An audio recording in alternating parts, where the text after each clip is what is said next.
My name is Allison, and today I turned 28. I woke up hoping for at least a text from my family. Instead, I found something worse on Facebook. Photos of my entire family at a surprise party last night for my sister Belle. The caption read, "The only one who deserves celebrating." I commented, "Nice cake." My mom replied, "At least someone is worth baking for." I smiled. Replied, "Enjoy it while you can." Before I continue my story, let me know where you are watching from. Hit that like and subscribe button if you have ever felt invisible in your own family. Trust me, what happened next will show you exactly how to take back your power. The Facebook incident might shock you, but for me, it was just the latest episode in a lifelong pattern. Growing up, our family had clear roles. I was the responsible one, and Belle was the golden child. 3 years younger than me, she somehow managed to get praise for the smallest efforts while my achievements gathered dust. I still remember my 10th birthday. I had asked for a small party with my friends from school. Nothing extravagant, just pizza and games in our backyard. The day before, Belle decided she wanted to join the local dance class. Suddenly, my birthday money became her registration fee. "We can celebrate next weekend," Mom said. That next weekend never came. When our parents divorced, I was 12 and Belle was 9. The separation hit our family like a hurricane, leaving emotional debris everywhere. Dad moved across town, promising weekend visits that became monthly, then quarterly, then just holiday appearances. Mom fell into a depression that left me picking up the slack. I cooked meals, helped with homework, and made sure bills were placed prominently on the counter so Mom would remember to pay them. Belle reacted differently. She acted out, skipping school, slamming doors, and screaming that the divorce was somehow my fault. Rather than discipline her, Mom would spend hours consoling her, buying her gifts to make up for our broken home. "Your sister is sensitive," Mom would explain when I questioned the double standard. "You are strong, Allison. You can handle things." By 16, I had a 4.0 GPA, was captain of the debate team, and worked weekends at the local grocery store to save for college. When I made National Honor Society, my induction ceremony fell on the same day as Belle's junior high soccer game. No one from my family attended my ceremony.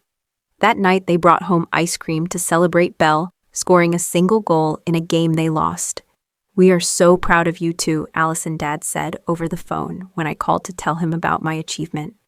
"But you know your sister needs the encouragement more than you do." College was my escape. I earned a partial scholarship and worked 2 jobs to cover the rest. Mom called weekly, but conversations always circled back to Belle's latest drama. When Belle graduated high school with a C average, they threw her a party that cost more than my entire first semester. Textbooks. When Belle decided to attend community college, I was genuinely happy for her. Maybe some structure will help her grow up, I thought. 6 months later, she dropped out, claiming it was too stressful. By then, I had graduated and landed an entry-level position at a marketing firm. I was making enough to rent a small apartment and start paying off my student loans. Then came the call from Belle. She needed first and last month's rent for an apartment. "Just until I find my passion," she explained. Against my better judgment, I transferred the money. Mom called to thank me, saying, "It is nice to see you finally helping your sister." What they did not know was that I continued helping. For the past 2 years, I have been transferring 40% of Belle's rent money monthly. Not because she asked, but because her landlord called me when she was 3 months behind. Rather than let her face eviction, I set up automatic payments. I never told my family, and Belle never acknowledged it. She still complained about barely making rent at family gatherings while I sat silently. Last Christmas, Belle announced she had been promoted at the boutique where she worked part-time. Everyone toasted her success. Later, I overheard her telling Mom she had been fired weeks earlier, but did not want to ruin the holiday.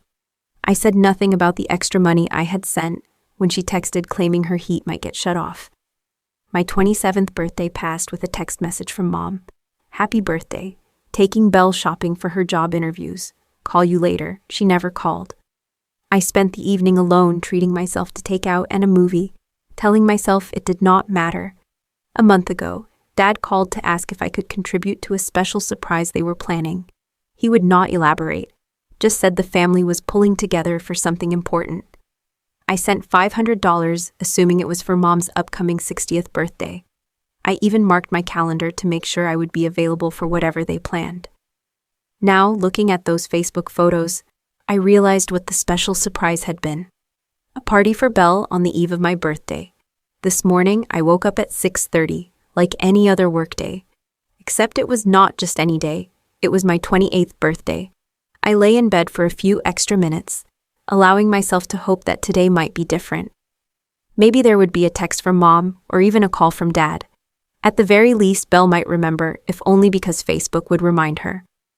I checked my phone, 3 messages, one from my boss wishing me a happy birthday and letting me know she had left a card on my desk, one from my college roommate who never forgot, and one from my dentist's automated system reminding me about my cleaning next week. Nothing from family. It is still early, I told myself as I showered and dressed for work. By the time I arrived at the office, my Instagram had a few birthday messages from acquaintances. Still nothing from my family. I threw myself into work, telling myself I did not care. After all, I was 28, not 8. Birthdays were not supposed to matter at my age. During my lunch break, I finally allowed myself to check Facebook. That is when I saw them. 27 photos posted by my cousin Amber at 11:30 last night. Surprise party for the one and only Belle. Family is everything. I scrolled through with increasing disbelief. There was my mother beaming with pride as she carried in a 3-tier cake with "Belle is our star," written in elegant script. There was my father, who had claimed he could not visit this month due to work constraints, his arm around Belle as she opened a small jewelry box, the shocked expression on her face as she pulled out what looked like diamond earrings. There was Aunt Judith, who lived 3 states away and had missed my college graduation because traveling is too difficult. Uncle Pete and his wife, who I had not seen in 2 years. Even my grandmother, who needed assistance walking, had made the journey. The location was unmistakable. My parents' old house, where Mom still lived, the house where I had grown up, where I had celebrated birthdays with grocery store cakes and practical gifts like school supplies, the house I had helped maintain, painting the kitchen one summer and fixing the leaky bathroom faucet during college breaks, because we cannot afford a plumber. As I continued scrolling, the details became more painful. Balloons in Belle's favorite color, a table piled with wrapped presents, a banner reading, "We're so proud of you," hanging across the fireplace where my academic awards had once been displayed before being moved to a drawer to declutter. The final photo showed Belle standing next to Mom, both holding champagne glasses. The caption read, "Celebrating the only one who deserves it." So proud of our girl for landing her dream job interview. Number proud family number, the best daughter. The timestamp was 11:58 p.m., 2 minutes before my birthday officially began. I set my phone down, my sandwich forgotten. My coworker noticed my expression and asked if everything was okay. I nodded and forced a smile, excusing myself to the bathroom where I splashed cold water on my face and took deep breaths. It was not just that they had forgotten my birthday. They had actively chosen to celebrate Belle the night before for a job interview. Not even a job, just an interview. After I had helped plan Belle's elaborate 25th birthday last year, coordinating with relatives and collecting money for her gift, a weekend trip to Nashville she had been hinting about for months, I returned to my desk and finished my workday on autopilot.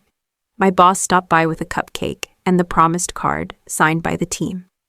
I thanked her with genuine appreciation for the small kindness that suddenly meant more than she could know. That evening, I picked up Thai food on my way home, a small birthday treat to myself.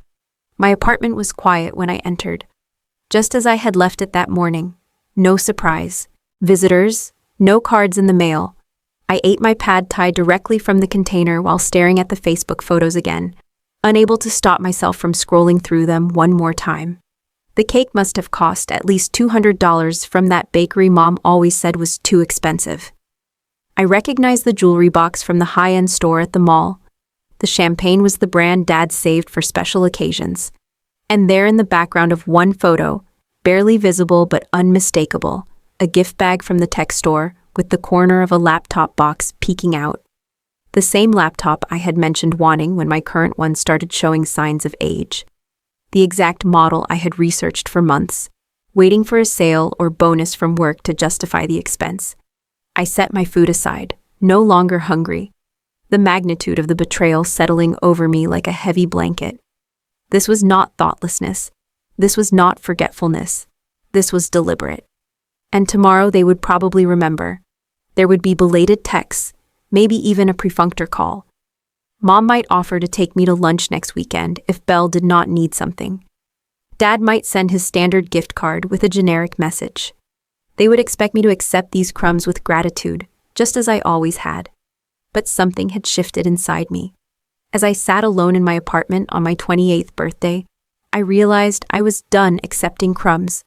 I stared at my phone for nearly 20 minutes, drafting and deleting potential comments. The angry ones felt too revealing, exposing a wound I had spent years pretending did not exist. The passive-aggressive options seemed childish. The sad, honest responses would only make me look pathetic. Finally, I settled on something simple. Nice cake. Neutral could be interpreted as sincere. Only I would know the pain behind those two words. I hit send and set my phone aside, telling myself I would not check for responses. Less than 5 minutes later, I was refreshing the page. The first response came from my aunt. It was delicious. Belle deserves the best. Then my cousin, we missed you, but it was a perfect night for perfect Belle. I noticed neither mentioned my birthday or asked why I had not been invited. I was simultaneously hurt and unsurprised. Then came my mother's comment, the one that would finally break the dam. At least someone is worth baking for. I stared at those words, reading them over and over, 6 words that confirmed what I had felt my entire life. In my mother's eyes, I was not worth the effort, not worth celebrating, not worth loving the way she loved Belle. The comments continued. My uncle added a laughing emoji. A family friend I had not seen in years wrote, "Your sister is such a star." Another cousin tagged Belle asking when she would hear about the job. Then Belle herself replied to my comment, "Sorry, sis. Guess mom loves me more." LOL, maybe next year you will have something worth celebrating too. The casual cruelty stole my breath. The lull as if her words were not a knife twisting in an already gaping wound. The implication that I had nothing in my life worth celebrating despite my degree, my job, my self-sufficiency, despite the fact that I had been silently supporting her for years. My fingers hovered over the keyboard. This was the moment where I typically swallowed the hurt, made an excuse for their behavior, laughed it off to keep the peace. Not today, I typed, "Enjoy it while you can." 4 words. Simple, a bit cryptic. But I knew what they meant, even if my family would interpret it as a petty comment from a jealous sister. Within minutes, my phone rang. It was my cousin Amber, the one who had posted the photos. The only one who seemed to notice the exchange might indicate deeper issues. "Hey Allison, happy birthday," she said when I answered. "You remembered?" I replied, unable to keep the surprise from my voice. "Of course I did. Listen, about last night. I feel bad you were not there." "Why was there even a party last night?" I asked. Amber hesitated. "Your mom said Belle needed a confidence boost before her big interview. Said we should show her how much the family supports her." Another pause. "I did ask about you. Your mom said you were too busy with work to attend family functions lately." The lie stung. I had not been invited to a family function in months, despite regularly asking when we might get together. "I sent money for this party," I said quietly. Dad called it a special surprise the family was planning. I thought it was for Mom's birthday next month. "Oh God, Allison, I had no idea." Amber sounded genuinely upset. "That is really messed up." After we hung up, I received a text from my father. "Happy birthday, kiddo. Sorry I cannot call today. Taking Belle shopping for interview clothes. Dinner soon." No mention of the party, no acknowledgement that he had been in town and not contacted me. Just another broken promise of a soon that would never materialize. I placed my phone face down on the coffee table and finally allowed myself to cry. Not delicate tears, but ugly body-shaking sobs that had been building for 28 years. I cried for the little girl whose birthday money went to her sister's dance classes, for the teenager who celebrated achievements alone, for the adult who kept giving to a family that took and never gave back. When the tears finally stopped, I felt hollowed out but strangely clear-headed, like a fever had broken. I remembered similar moments throughout my life. The public humiliation at family gatherings when Mom would compare us. Why cannot you be more like your sister at Christmas dinner when I mentioned work stress? Belle is just more fun to be around. When I asked why I had not been invited to a family beach day, your sister just needs more support than you. The constant refrain whenever I questioned the imbalance. I had spent my life accepting these explanations, internalizing the message that Belle's needs would always matter more than mine, that my role was to give, to understand, to forgive, to be the responsible one who did not need attention or care. I picked up my phone and looked at the exchange again. Those 6 words from my mother. At least someone is worth baking for. Something inside me hardened into resolve. I was done being the understanding one, done being the responsible one who got nothing in return. Done being invisible. Enjoy it while you can. It was not just a comment anymore. It was a promise. Sitting cross-legged on my couch, surrounded by the remains of my solitary birthday dinner, I pulled out my laptop and opened a spreadsheet I had been maintaining for years. Every transfer to Belle, every bill I had paid, every loan that was never mentioned again, 2 years of rent supplements, 6 months of utilities when she claimed her roommate had moved out unexpectedly, 3 car payments when she said she might lose her vehicle, the security deposit on her current apartment that I had covered entirely. The total made me dubious. $17,840 over 3 years. Money I could have used to pay off my student loans faster. Money that could have gone toward a down payment on a condo instead of my small rented apartment.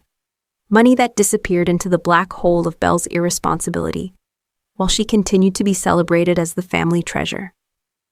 I opened my email and found messages from Belle I had saved. Just need a little help this month. Things are tight at work. Promise I will pay you back when my commission check comes in. Do not tell Mom and Dad. They will just worry. Then I found emails from her workplace forwarded to me when I helped her set up her professional email account. Emails she did not know I could see. Warnings about tardiness, concerns about her attitude with customers. Finally, a termination notice from 3 months ago, citing inconsistent performance and unreliability. 3 months. She had been unemployed for 3 months, while telling the family she had been promoted, while I continued to transfer money for what I thought was supplemental rent, while my parents planned a party to celebrate her fictional job interview. I checked my bank statement. Next, the automatic transfer to Belle's landlord was scheduled for the 1st of each month, $800, directly to the property management company because Belle had proven she could not be trusted to use the money for its intended purpose. I continued digging. A quick search of my email found the contact information for her landlord, Mr. Patterson. I had spoken with him when Belle first faced eviction, working out the arrangement that had kept her housed. I had his direct number and email saved. I also found something else. A notice from the utility company that had been accidentally sent to my email instead of Belle's warning of disconnection due to non-payment. The outstanding balance was over $600. Despite the money I had sent specifically for utilities just last month, the pieces fell into place with sickening clarity. Belle had not been using my money for rent and utilities. She had been spending it elsewhere while letting the bills pile up, knowing I would step in before disaster struck. She had been fired from her job but continued the charade, probably living off my financial support while seeking attention and sympathy from our parents. And my parents had enabled this, celebrating her lies while dismissing my genuine accomplishments. The surprise party was just the most recent and painful example of a lifelong pattern. I took a deep breath and made 3 decisions. First, I logged into my bank account and canceled the automatic transfer to Belle's landlord. The next payment would have processed in 5 days. Now it would not happen. Second, I composed an email to Mr. Patterson. Dear Mr. Patterson, I am writing to inform you that I will no longer be making payments toward Belle Turner's rent beginning immediately. For the past 2 years, I have been providing financial assistance without her taking steps towards self-sufficiency. This arrangement is now terminated. Please direct all future communications regarding payment to Belle directly. I understand this may cause inconvenience, but I believe it is necessary for all parties involved to move forward appropriately. Sincerely, Allison Turner. I hit send before I could reconsider. The third decision was the hardest. I gathered all the evidence: bank statements showing my transfers, emails revealing Belle's termination, the utility disconnection notice, photos of the surprise party, the screenshots of the Facebook comments. I compiled everything into a single document, clear and irrefutable proof of both Belle's deception and my family's treatment of me. I composed a second email addressed to my parents with Belle copied. Mom, Dad, and Belle, for years, I have supported this family emotionally and financially without recognition or appreciation. I have remained silent as you celebrated Belle, while ignoring my achievements and my birthday.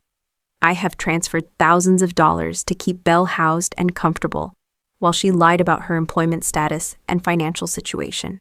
This ends now. I have canceled all financial support to Belle effective immediately. I have informed her landlord of this change. The attached documents provide evidence of both my contributions and Belle's misrepresentations. I am stepping back from this dynamic to focus on my own well-being. Please respect this decision. Allison. My finger hovered over the send button. This would change everything. There would be anger, denial, guilt trips. They would call me selfish, cruel, jealous. They would twist the narrative to make me the villain. But for the first time in my life, I did not care what they thought. I hit send. I closed my laptop and turned off my phone. Whatever fallout came, it would not reach me tonight. Tonight, I would sleep knowing I had finally stood up for myself. Tomorrow, I would begin my life free from the burden of being the family doormat. As I prepared for bed, I felt something unexpected. Relief. The weight of resentment and obligation had lifted, replaced by a sense of possibility. My 28th year would be different from all the ones before it. It would be mine. Day 1. After sending the emails passed in strange silence, I kept my phone off through the night and the following workday, focusing instead on a presentation I had been preparing for weeks. My colleagues commented on my unusual focus and energy. "You seem different today," my boss noted with approval. I was different. For the first time in years, my attention was not divided between my life and Belle's crisis. I felt lighter, clearer. That evening, I finally turned my phone back on. It immediately began buzzing with notifications.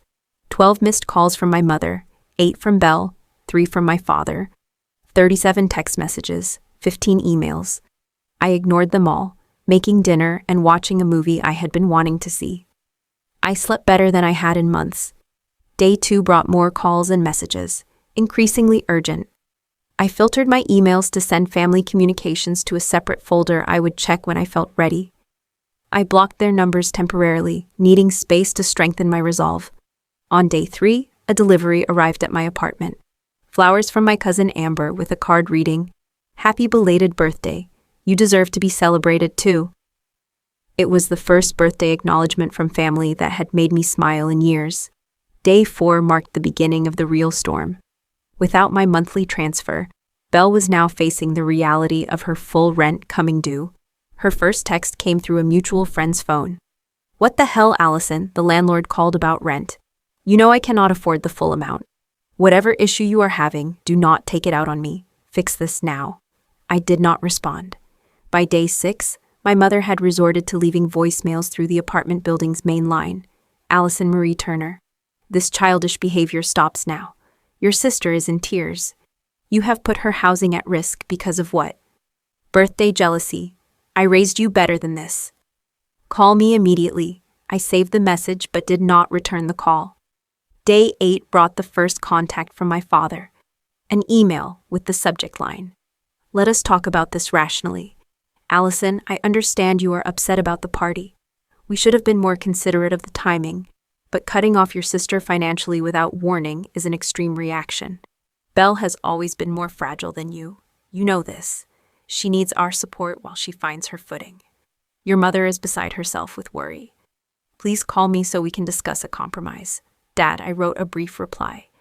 "Dad, this is not about a party. This is about years of imbalance and deception. Belle has been unemployed for 3 months while pretending otherwise. She has been misusing the money I sent for essentials. At 25, she needs to face the consequences of her choices. I am not discussing a compromise that involves me continuing to enable her, Allison." By day 10, the situation had escalated. Multiple family members had been enlisted to contact me, each with a different approach. Aunt Judith called my workplace, forcing me to have an uncomfortable conversation with the receptionist about not accepting personal calls. Uncle Pete sent a lengthy email about family loyalty and how blood is thicker than water. Even my grandmother left a trembling voicemail about how disappointed she was in my behavior. Belle's messages became increasingly desperate. The landlord says, "I have 5 days before eviction proceedings start. Are you seriously going to let your own sister be homeless? What kind of monster have you become?" This was followed an hour later by, "I am sorry about the Facebook comments, okay? It was just a joke. You always take everything so seriously. Please just send the money this one last time, and we can talk about reducing it gradually." When these appeals failed, the tone shifted. "Mom and Dad know everything now. How you have been spying on my emails. How you set me up to fail. Everyone can see how jealous you have always been of me. Good luck ever being welcome in this family again." I maintained my silence, though each message tested my resolve. The old Allison would have crumbled, apologized, sent the money to keep the peace. The new Allison recognized these tactics for what they were: manipulation designed to restore the status quo. On day 11, my mother sent her most pointed threat yet. "You have 24 hours to resume financial support to your sister and apologize for this disruption, or you will face consequences. Do not test me on this, Allison." The vagueness of consequences might once have terrified me. Now it only confirmed I was making the right decision.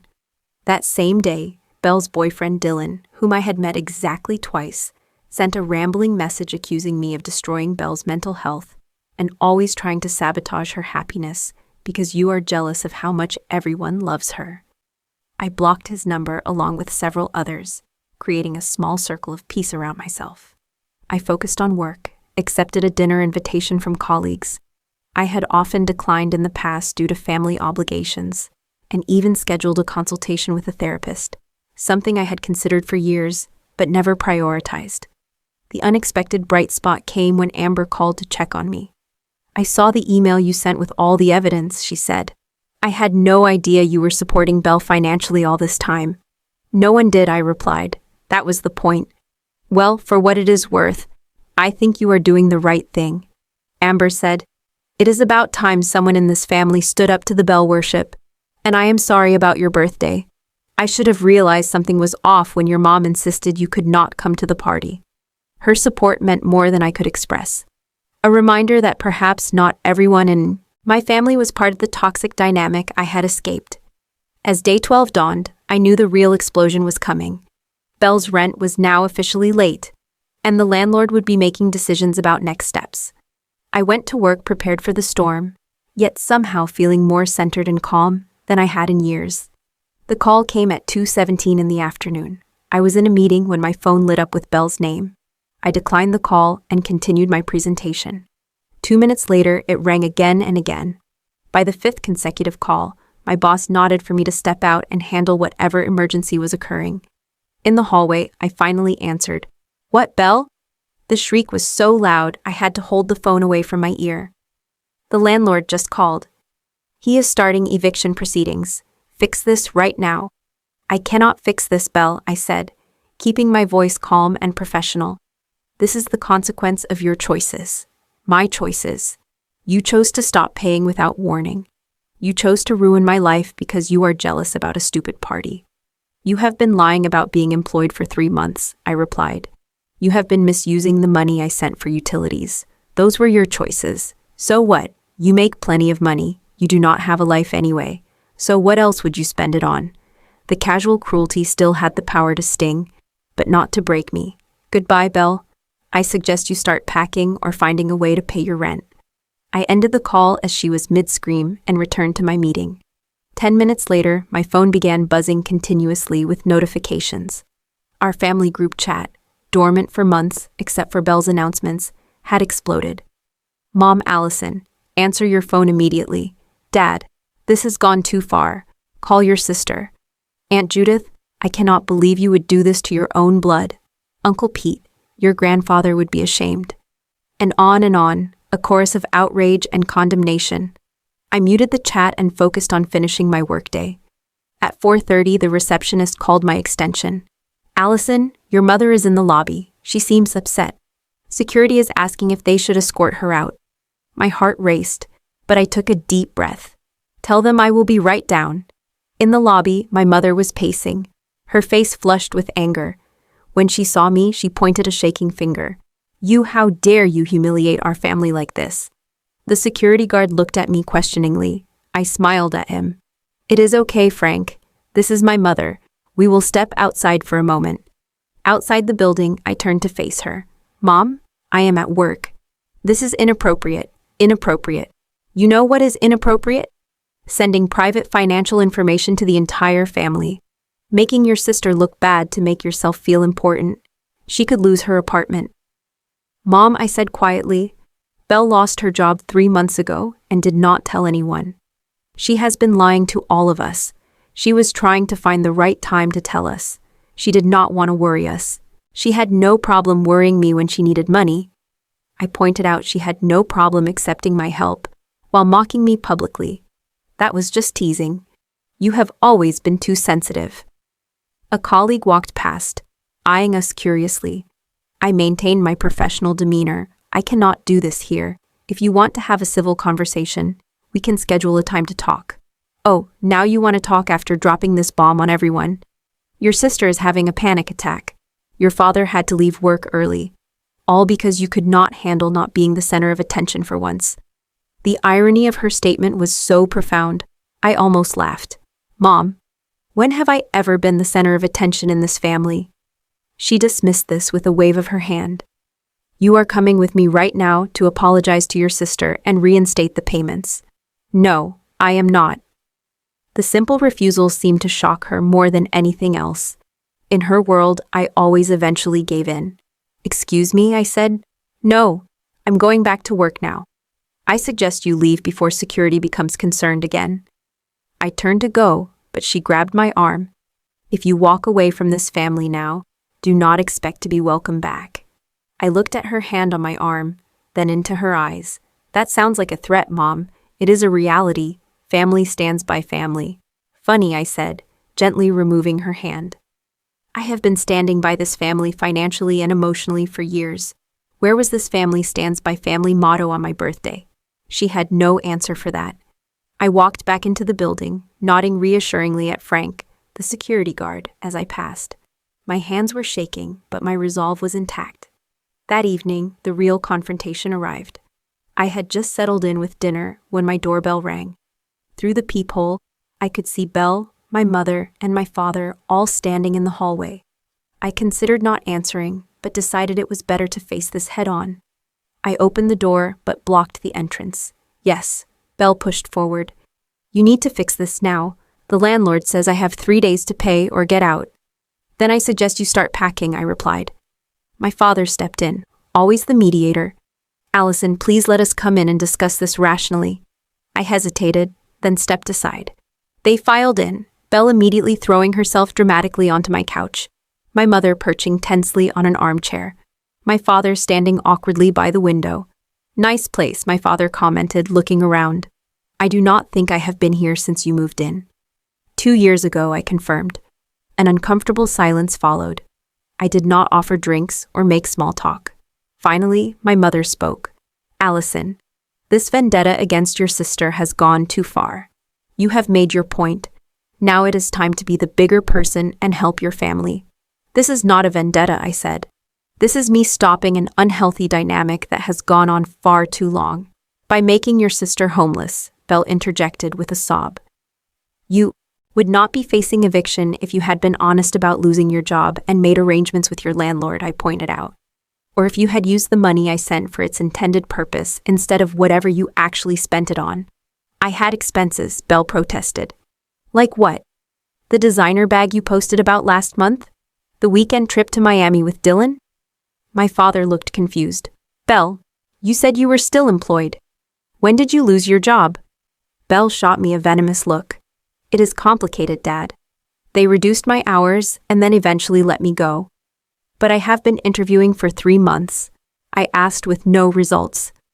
The job market is tough right now, she snapped. Especially when you were fired for chronic tardiness and poor attitude, I added. pulling up the termination email on my phone. "Would you like me to read this to everyone?" My mother intervened. "Stop attacking your sister. This is exactly the problem, Allison. You have always been jealous of Belle, always trying to make her look bad to make yourself look good." "Mom," I said quietly, "I have been paying 40% of Belle's rent for 2 years. I have been covering her utilities when she claimed she could not afford them. I sent money for car payments, for medical bills, for emergency after emergency. All while you and Dad celebrated her and ignored me, including throwing her a surprise party the night before my birthday, using money I contributed." "We did not know it was your birthday," my father said weakly. "You forgot your own daughter's birthday?" I asked, looking him directly in the eyes. He had the grace to look ashamed. "Things have been hectic. They are always hectic when it comes to me," I said. "But never too hectic for Belle." "That is because Belle needs us more," my mother exclaimed. "You have always been independent, always handled things on your own." "Because I had to," I replied. "Because no one was going to handle them for me." "So this is punishment?" Belle asked. "You are punishing me because Mom and Dad love me more." The room went silent. The truth laid bare in Belle's careless words. "This is not punishment," I said after a moment. "This is me prioritizing myself for the first time. This is me refusing to continue supporting someone who takes without appreciation, who mocks me publicly, who lies about her situation." "What do you want?" My mother demanded an apology. "Fine. We are sorry we forgot your birthday. We are sorry about the party timing, but this response is completely disproportionate." "I do not want an apology," I said. "I want change. I want recognition of the pattern that has dominated our family for decades. I want Belle to take responsibility for her own life, and I want to focus on mine." "By leaving your sister homeless?" my father asked. "Belle has options," I pointed out. "She can get a job, any job, to pay rent while looking for something better. She can find a roommate. She can move back home with Mom. She can downsize to a more affordable place." "Those all sound horrible," Belle wailed. "Welcome to adult life," I replied. "The life I have been living while subsidizing your extended adolescence." My mother stood abruptly. "This is getting us nowhere. Here is what is going to happen. You will reinstate the payments to the landlord, at least until Belle finds stable employment. In return, we will make more effort to acknowledge your contributions." The condescension in her tone was the final straw. "No," I said simply. "That is not what is going to happen. What is going to happen is this. I am going to continue living my life free from financial obligation to Belle. And as it happens, that life might be changing significantly soon." 3 pairs of eyes fixed on me. "What does that mean?" my father asked. "I have been offered a position in our Chicago office," I said, revealing information I had been sitting on for weeks. "A significant promotion with relocation assistance. I have accepted it." "Chicago," my mother repeated. "You cannot move to Chicago. Who will help with family matters here?" "That is exactly my point," I said. "I have never been seen as a daughter or sister in this family. I have been seen as a resource, a backup plan, a safety net." "Well, the safety net is being folded up and put away. You would really abandon your family?" Belle asked, tears streaming down her face. "After everything we have done for you?" The question was so absurd, I laughed out loud. "What exactly have any of you done for me, Belle? Name one thing." She opened her mouth, then closed it again, looking to our parents for help. My father cleared his throat. "Allison, I understand you are hurt, and perhaps we have overlooked certain things, but cutting off your sister and moving across the country seems extreme." "It is not extreme," I countered. "It is healthy. It is necessary for all of us." "If you do this," my mother said, her voice tight with anger, "do not expect our support." "I have never had your support," I replied. "That is rather the point." The truth of it hung in the air between us. My mother gathered her purse, a signal that the conversation was over. "Come on, Belle. We will figure this out ourselves, as always." Belle stood, mascara streaking her cheeks. For a moment, I saw a flicker of something beyond the tears and tantrum. Fear. Real fear of facing consequences without me as a backup. "Allie," she said, using the childhood nickname she knew I had a weakness for.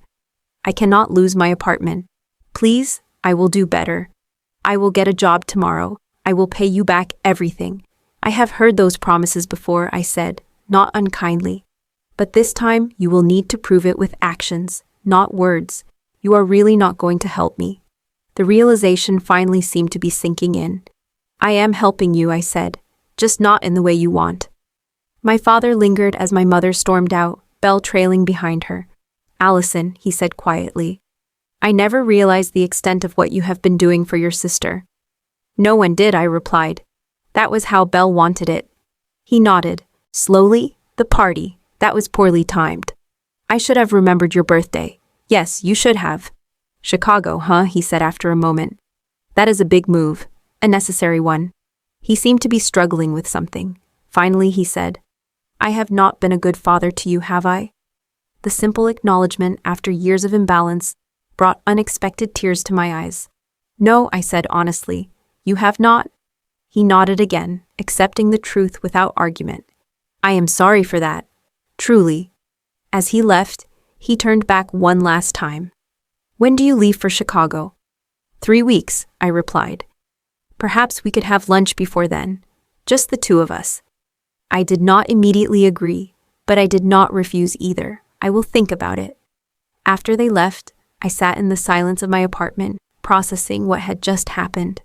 For the first time in my life, I had stood my ground against the full force of my family's expectations and manipulation. I had stated my truth and held firm. My phone buzzed with a text from Belle. I hate you for doing this to me. 5 minutes later, another text arrived. I do not know how to do this without you. The second message was more honest than anything she had said in years. It was the first step toward her growing up and facing reality. It was painful, but necessary. I did not reply to either message. Some journeys had to be walked alone. 6 months later, I stood at the window of my Chicago apartment, watching snow fall over the city skyline. The view still took my breath away sometimes. A constant reminder of how much my life had changed since that pivotal birthday. The first weeks after the confrontation had been difficult. My phone had buzzed constantly with messages ranging from pleading to threatening.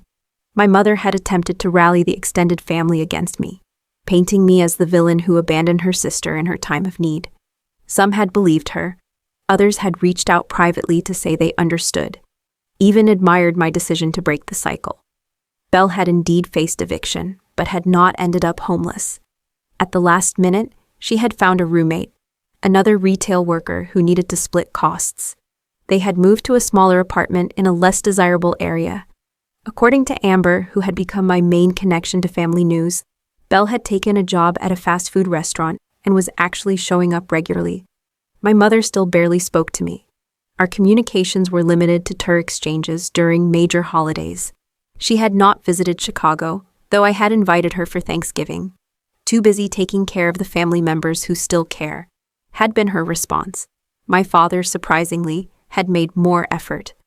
We had had that lunch before I left.